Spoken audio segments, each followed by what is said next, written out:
Welcome to the Salmon Runs YouTube. Enjoy the video. You start by confirming your phone can share its connection, check carrier allowances and data.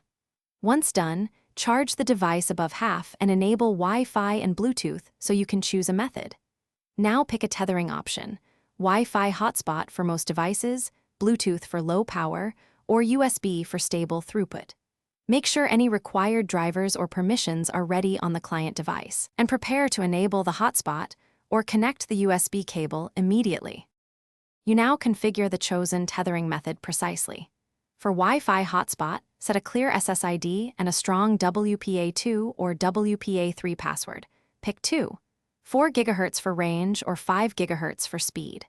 If using USB, plug the phone into the computer, install any OEM drivers, then enable USB tethering in phone settings. This gives the most reliable bandwidth. If you use Bluetooth, pair devices and enable the network or PAN. You finish by verifying the client device received an IP and can reach the internet. Load a web page or ping a known server to confirm. Once connected, monitor speed and battery. If performance is poor, switch Wi-Fi bands, restart the hotspot, or use USB for a steadier link. If nothing works, make sure your carrier hasn't blocked tethering, confirm you have data left, and check the client's firewall or driver settings. Addressing one of these usually resolves the issue quickly.